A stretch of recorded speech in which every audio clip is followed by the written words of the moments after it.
Welcome to Bilingual Book Buddies podcast and webcast.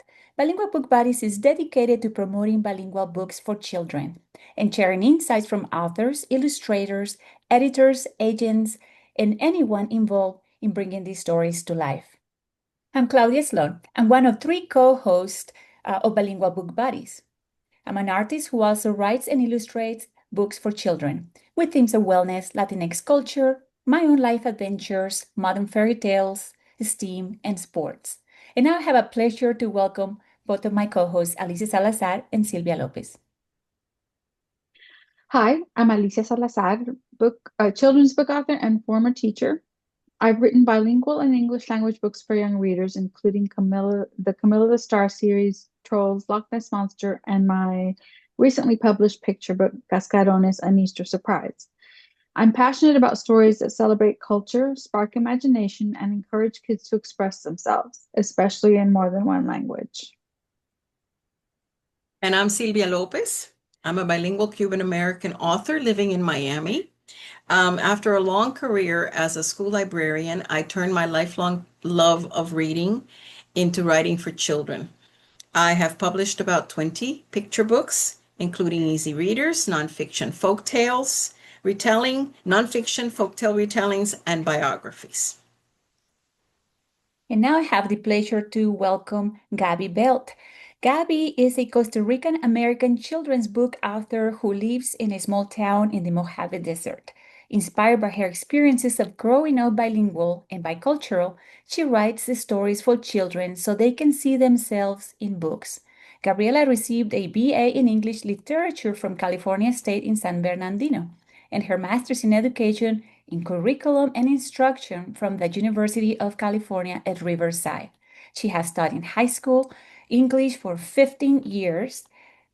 Gabriella has been a wife for over 20 years and is the mother of 3 adultish children and 1 mini golden doodle.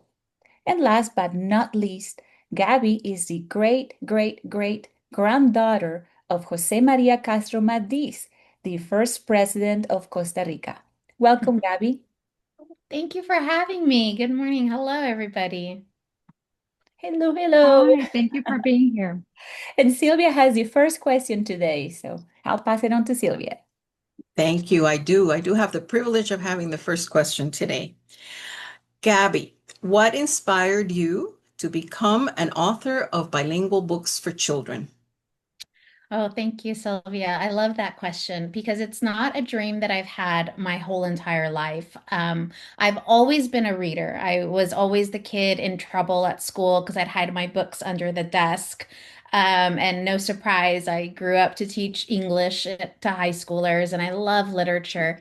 And it wasn't until my little girl, she was probably around 8 at the time, I would tell her bedtime stories. And I invented a story because she loved sloths. Everything was sloths that year. And she asked me to write it down so she could read it whenever she wanted to. And so I thought, oh, there's an idea. And with the encouragement of my husband, who I always tell these crazy stories to, and he'd always encourage me, you really need to write those down. You really need to write those down. I finally wrote it down. And I started with that one story and I gave it to her for her birthday. And she just loved it so much that I thought, oh, maybe she's on to something. And that was about 2019. And then 2020 hit and COVID hit. And as a teacher, I was working from home. And so I kind of had all this extra time. And I started to really dive into the process of writing my craft. I would watch videos and videos on querying and agents and publishing and almost everything I could get my hands on. And then that's kind of what started this dream of becoming a writer. Excellent. Thank you. Thank you, We can, Gabby. we can thank Ellie. Very often that's how things begin. Someone requests something, and what better, who can request it better than our own kids, our own family, right? When they say we'd like, write it down so that we can have it forever. Great. Thank you. Okay, our second question. What was your journey to get your very first picture book, Only for a Little While, Por un Ratito, written and then published? Oh, well, it is my Cinderella story. It is also a story of my heart. I wrote the manuscript for only for a little while. The first few lines actually came from a conference I was at in which I heard an author talk about how she lived with her aunts while they were growing up. And I thought to myself, oh, them too? Like, I thought that just happens in my family. And the more I thought about it, the more I realized that it happens a lot to other families. You know, this idea of taking families in or having to stay with other families. And so I thought, you know what, I'm going to set out to write this story to show children that it's nothing to be embarrassed about, that it's nothing to feel, stigmatized for doing, but it's something to be celebrated and it's something that's beautiful. And so I wrote the manuscript and I went through a couple rounds of editing. And that is the manuscript that I landed my agent with. And so we went out on sub probably in oh, I believe it was February. And I love this story and I don't love this story, but we went out on sub on a Tuesday morning about 8 o'clock in the morning, and by 11 in the morning, I already had some interest. So it is my Cinderella story. I love to say.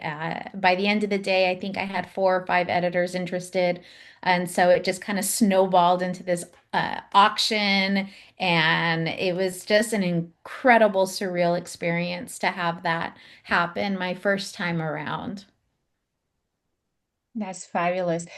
And continuing to talk about this first book of yours, only for a little while, por un ratito. I noticed that it's written, of course, by you, and it's bilingual, but you were not the translator. So it looks like even though you are a Spanish speaker, somebody else translated. So can you tell us a little bit about that decision or process and what it was like for you to work with a Spanish translator? Of course. So my editor did offer me the translation job first, and after much thinking about it, I eventually, obviously, I turned it down only because I just felt I couldn't give the story its proper translation. I am a Spanish speaker. I grew up speaking English and Spanish at the same time. I honestly don't remember which language I learned first. I would speak English to my mom and Spanish to my dad, and that's just how it was. But in terms of translating the story, I wanted to make sure that the heart was captured, all of the nuances of the language. I mean, because language is so varied and it's so nuanced and it's so beautiful. And I just wanted to give the story its fair translation. And I didn't think I was the right person for it. I had some issues, right? I felt like an imposter not translating my own story. I mean, I should be able to, but somebody very close to me said, Gabby, you wouldn't be expected to copy edit your own story. Why are you being expected to translate your own story? And when she told me that, I finally realized, you know what, that's absolutely 100% true. Just because had someone else and Alejandra did a fabulous job with it. I mean, she just captured everything perfectly. I felt so much better. And Yeah. and that's a great point you're making. Thank you for making that. Just because I mean, our Spanish can be at a variety of levels depending on how much of it we have had in our lives. So some of us may have had the chance to grow up and study the grammar in depth. Some others may not. Maybe we Right. just learn it from speaking and so forth. And there's absolutely nothing wrong. So I'm glad you went through that and realized there's absolutely nothing wrong with having somebody who does that professionally do Mhm. make it, give it the best chance it could have to have the best language. And you're right, she did an awesome, really good job. Very glad that you got that her name is on the cover. We were talking about that just before we started the interview, and we were talking about how sometimes professional translators do not get the recognition and the credit that they deserve. And we were so happy to see that on the cover of your book, she is mentioned. So Yes. that's really a big feather in the cap of yours and of the editor and the publishing company. Right. The editor, Alessandra Balzer, made sure to have that on there. And I, that that's just, it was perfect. It was absolute. And to have the story translated simultaneously was something that was unexpected and beautiful and just such a proud moment when I was able to like have my dad read it. And so that was really neat. Oh, that's sweet. Okay, I have the next question. Along the same lines of that, how was your experience growing up bilingual and bicultural shaped you as a person and as a writer? Excuse me. It shaped me in the way that it's what I write about. It's what I know. So you're supposed to write what you know, and that's what I know. I grew up kind of straddling as many, bicultural kids do, these two worlds, and trying to figure out which one I was a part of and which one I belonged in. And so it shaped everything from growing up to how I raised my kids, to my children's experiences as well. Um, it just became kind of, we talk about like code switching, how we go in and out, but I don't believe that we ever turn one off. I think it's more of like waves. We kind of like flow. And so we flow into this one world, we flow into the other world. N Either world never really gets turned off with who we are. We keep that front and foremost in everything that we do. It drives everything, of who we are. And so I think it shaped me in ways that I can't even explain, and maybe ways I don't even know. Thank you. I like the description of waves because Mhm. that's exactly what it is. Right. Thank you, Gabby. Of course. Alicia? Yes. As a person who grew up bilingual and bicultural, what would you say to parents who are on the fence about raising their kids bilingual? Oh, do it. Just do it. I am embarrassed and sad to say that I didn't. So I always thought language was something that you needed two parents to hear and speak back and forth in this conversation. And like I said before, that is how I learned it. My husband, unfortunately, doesn't know Spanish. His grandma grew up in California at a time where she wasn't allowed to speak Spanish. And so she vowed to never teach her children Spanish so they wouldn't get in trouble at school the way that she did. And so because of that, he doesn't know Spanish when we were raising our kids when they were little. And so I thought, oh, well, if he doesn't speak it, I can't speak it to them. They'll never learn it, unfortunately. And also at the time, when I grew up, it wasn't very cool to know two languages. If you did, you kind of kept it hidden. You spoke one language at home, one language in public. And so my son, he finally like took Spanish in high school and he really wanted to learn. And so he ended up really learning Spanish in college, learned it, went studied abroad in Puebla, picked up the language, and now he is bilingual. And so we do get to practice, and does get to speak with my dad in Spanish, and that's something that's really neat. And so now my daughters are kind of following in that footsteps as well, and they're out there trying to learn the language. And so what would I tell parents of littles? Teach them now, even if it's just talking to them, listening to music, watching movies in Spanish, they're gonna absorb it some way. Yeah. That's wonderful advice. Thank you for sharing that. I personally know a few parents that have gone through that dilemma, and there's pros and cons. They have valid pros and cons to it, but I like your words. Just do it, go for it. I think in this case, the um, what is it? The pros overcome the cons. Right. I In don't think you're ever gonna say, "Oh man, I wish I wouldn't have learned that second language." Yeah, I totally agree. And for some people, it's easier to learn when you're little. So I'm not great at learning languages, but I learned Spanish from Mhm. birth, so I do retain that. I tried to learn Italian and it didn't work.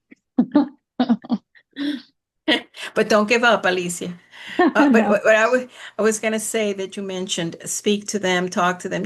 I went through my children went through a phase, my younger one, because it's always the older one usually that learns it first because he or she is immersed with the parents very often.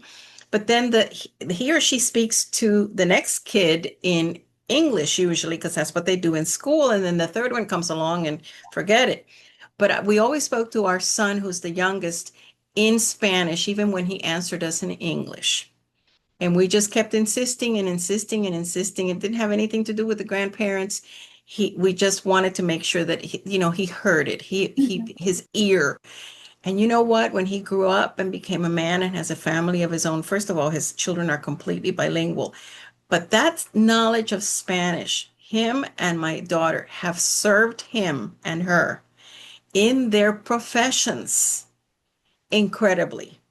And what we say is when they needed it, they dug it up and there it was, Mhm. you know? So yes, you're absolutely right, Gabby. You speak to them, you immerse them in it as much as you can and surround them with it, and it really pays off. That's wonderful. What a good advice you're giving. Okay, Claudia, do you have the question? Yes, Yes. yes, yes, I do. But I wanted to add one more point on that, to what you're saying. So, it happened to me as well. I mean, my profession was in engineering, and I thought I would never need Spanish. I mean, I'm multilingual with programming languages, so why would I need Spanish? And at some point in my career later on, especially, it became really useful. So when you least expect it, kind of like what Sylvia was saying, you got it right there, you dig it up and put it to use. And of course, as I move into different positions, then it became more and more useful. So the higher up, the more useful it became. So, Right. anyways, I'll move on to the next question, which takes us on a little bit different topic. This is about teachers and librarians. So many of them seek stories that build community and inclusion. What would you like them to know about the power of bilingual books in achieving that? Oh my goodness. It's something that so I grew up at a time where I didn't see myself in the books that I read, which was fine. It allowed me to, I mean, it wasn't fine, but it allowed me to explore other worlds. And that's fun. But the minute you see yourself in one, it just opens up a whole different world to you. And so I think it's important that the librarians and teachers fill their bookshelves with diversity, with diverse books, as many as they can, and not just only just straight translations from our classics, but books by diverse authors and by diverse illustrators. Because as important it is for the kids to see themselves in the books, I think it is also important for them to see represented in the authors and the illustrators as well. Because then it now becomes, oh, I could do that. Or, hey, that could be me writing these books, or that could be me illustrating these books. And so it opens up a whole nother level for kids, not only just to see themselves in the stories that they read, but to see themselves in the books and the authors and the illustrators that they're looking at as well. And it takes a village to create each picture book. So there's a lot of opportunities for them to find themselves in pretty much Right. any step of the process. Yeah, exactly. Exactly. That's right, Gabby. Thank you so much. And I liked what you said that they don't only need to see themselves in the characters, they need to see themselves in the creators as Mhm. well, Oh, for knowing sure. that they could do this, they Mhm. could do this as well. So you get a double whammy there when you have books like that. Right. Okay, so on that line, what advice would you give to authors and aspiring authors? And I guess illustrators as well, who want to write bilingual and or illustrate bilingual books for children. What advice would you give them? I would share with them the advice that I picked up along the way, and that is just to read as many books as you possibly can. I would go to Barnes and Noble and pull a stack out as tall as I was, and I'd sit there and just read them through, or I'd go to the library and just read picture books. I mean, even picture books not in your genre, just to become familiar with the formats and the words and the storylines. Just pick up as many of you as you can, especially and then the bilingual stories. There's more and more of them. So I love to read those to see how does the language switch? How do we decide which words to use in Spanish and which words to use in English? So for me, in Only for a Little While, one of the nuances of the story is that Papi is the only one who speaks in Spanish. And that's because that's how it was in my house. And so that is how I decided to have that character portrayed in the story. And so I do like to like when I do read bilingual books, I like to see where is the Spanish, how is it being used, and where my favorite ones obviously are the ones that mimic real life, that just kind of sound the way that people talk naturally. And I think kids would probably be a little bit more drawn to those as well. Thank you. Great. Alicia? Yes. Okay. What special memories or life events would you say have had the most influence on your perspective as a writer? Oh, I think just our family get-togethers. So they weren't ever with a purpose or a birthday or a holiday. They just, dinners on Saturday, filling the house up with family. So that's kind of something that is a reoccurring theme in my stories is having this, idea of family and love being the constant no matter the situations that are going on. So that is, come from a big family. I have four aunts and four uncles. My husband comes from a large family. His grandma's one of 12. And so, we have all the cousins over and so that impacted my life growing up. It impacted my kids' lives growing up. And so it does impact my stories. That's fabulous. Well, I'm going to switch it just a tad. We've been talking a bit about your first book, but now I'd like to hear about the next ones. So you have actually two books being published in 2025, which is unusual and amazing. So congratulations. The first one is I Am Yo Soy, which came out in the spring. And then the other one, I don't have it here because it has not come out yet. It's coming up later in the year, and it's a Date of the Dead type of story. I'm gonna let you get into more details with Sylvia on that. But about this one, tell us, this has an important message about being able to be 100% of each culture you share. So how did you come up with the idea, and how do you feel about it now that it's out on the shelves? Is beautiful. That storyline came from the idea of we've all felt, we're ni de aquí ni de allá. Where do we belong? Where do we fit in? And so the idea came from that feeling of, well, why do we have to be from one or the other? That's not who we are. We're 100% of each one. And so the story idea actually came from, my own experiences growing up, my kids' experiences growing up. And I wanted kids to be able to celebrate both of their cultures because it is both of their identities. Both of them make up who they are and not having to be one or the other. And so I thought of all of these different things that we share between the two worlds that obviously, we end up finding out that we're always more alike than we are different. I think. And so that story came to be. And it was really important for me that I wanted it to be told not just from one child's perspective, it's told from several different lived experiences that we all have. And so each comparison or each I am yo soy component has a different child speaking what they are and who they are. And so that I really, when that one came into the world, it means so much because I think so many people can resonate with it and they will see themselves in this story in some way, shape, or form. And even for children who may not have that same cultural experiences, they in their minds can think of the ways in which they are those of their own culture as well. And so I think that's kind of really neat. It's very, very personal and very universal at the same time.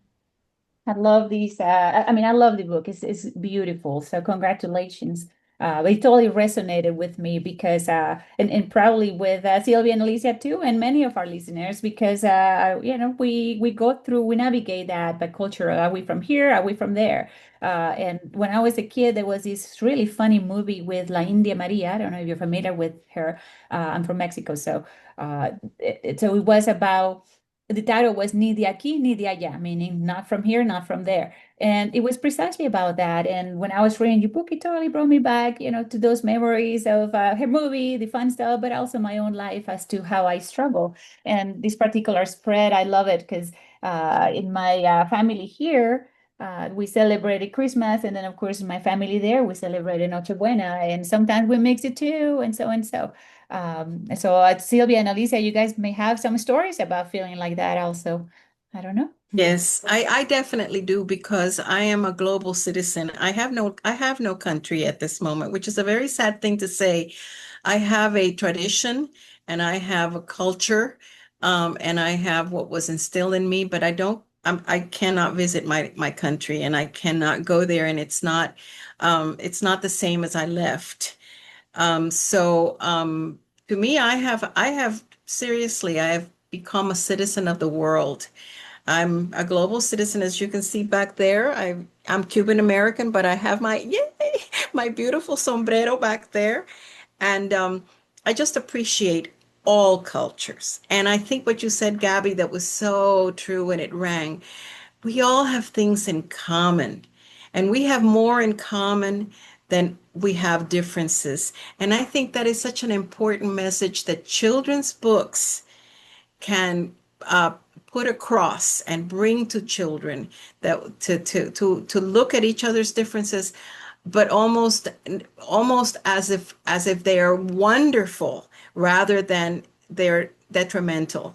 So yeah, absolutely. I love that. I have not been able to look at that book. It's it's being checked out of the library so much that I'm there on a queue waiting for it.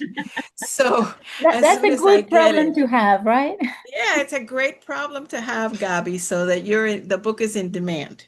Okay, and so with that book, but this one now I have, you have The Day of the Dead, ABC, Dia de Muertos, ABC, and that one I've seen.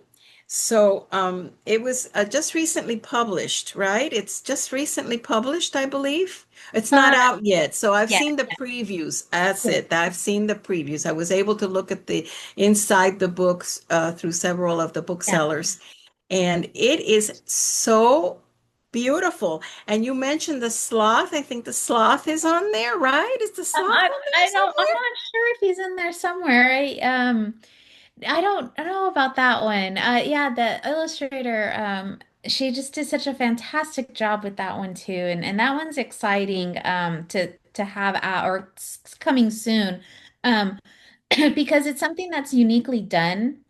So it takes you through the alphabet in English, A through Z, but each English state component is translated into Spanish, and then it That's what I takes you. saw. Yes, Right. right. But then it takes you through the alphabet A through Z in Spanish, and then each of those is translated into English.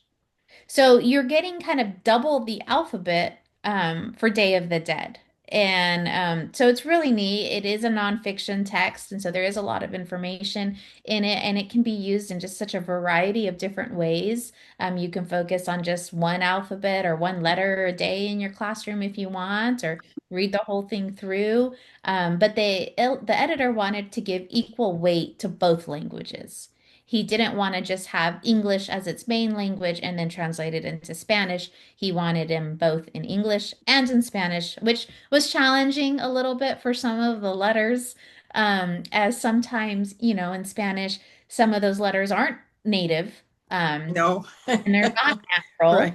And so like you're racking your brain thinking, what could I do? So we did have to take some creative liberties on a couple of them, to make it work. But I'm really excited to see that one come out. That's fabulous. I can't wait for that one. I'm really looking forward to that one. And as soon as my name comes up, I may not even wait. I may not even wait. I may just go and buy the books because I'm really enjoying everything that you are saying, Gabby. This has just been a wonderful interview. So I'm gonna pass it over to Claudia. And no, it's mine, right, Claudia? Let's No, see. we're ready for the Oh, rapid fire, right? yes. We're Oh my God, ready. time That's just flew by right. Yeah. today. This is, time flies when you're having fun. This was the last. I'm telling you, it has flown. This is the last question of the official part of the interview.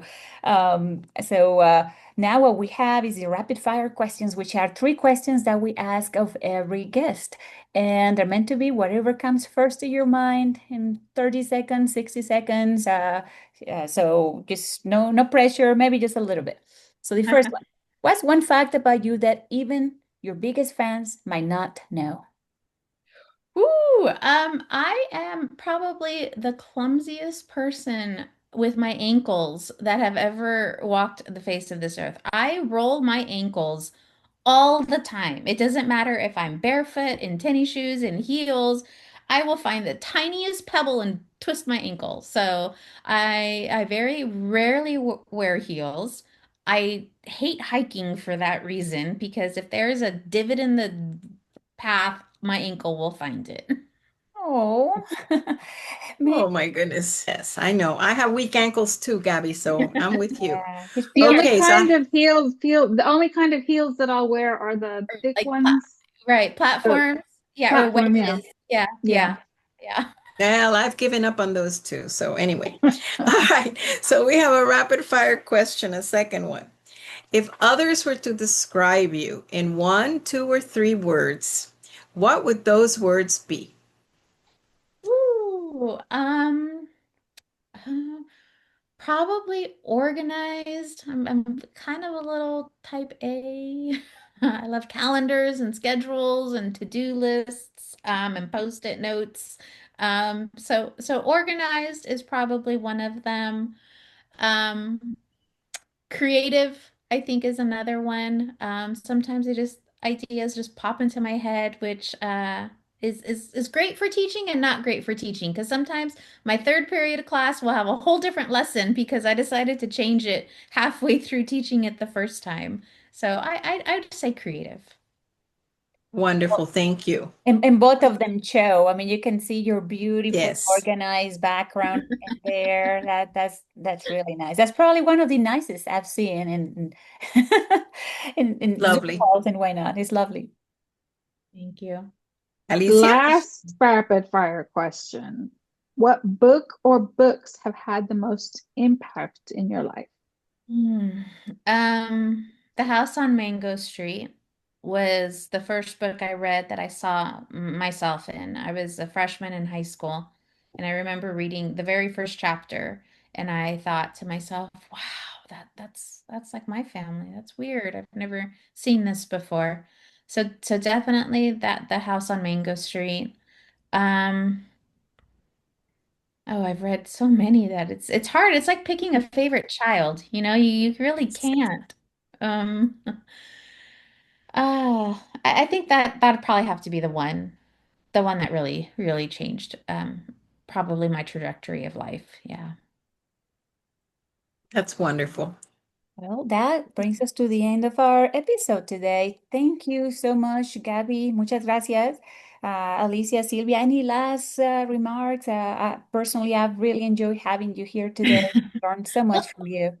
just thank So you have so much I. for having me. I'm on Instagram at the Great Gabsy.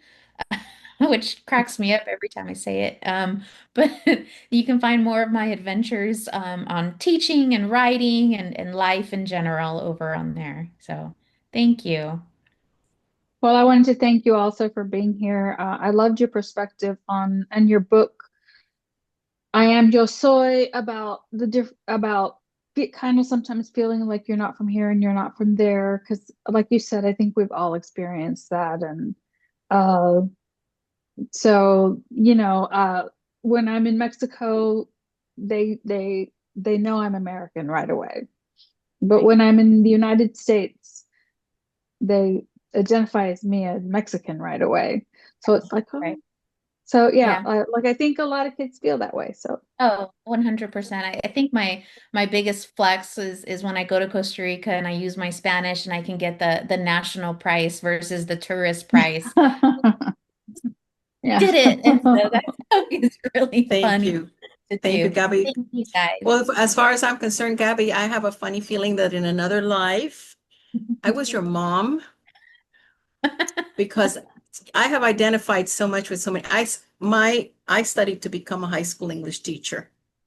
and then did not really teach. I became a librarian right away and then went into elementary. So really high school, I never did, but I went through all the classes. So I was there. And I just identify a lot with a lot of the things that you have said. It's been a wonderful, terrific interview. So thank you so much for sharing all of those wise words with us. And we really wish you the very best and so many new things that are coming your way and successes. So very, very grateful that you're here with us today. Oh, thank you. That's so sweet. Thank you. All right. Well, pura vida. Pura vida. And that ends our episode today.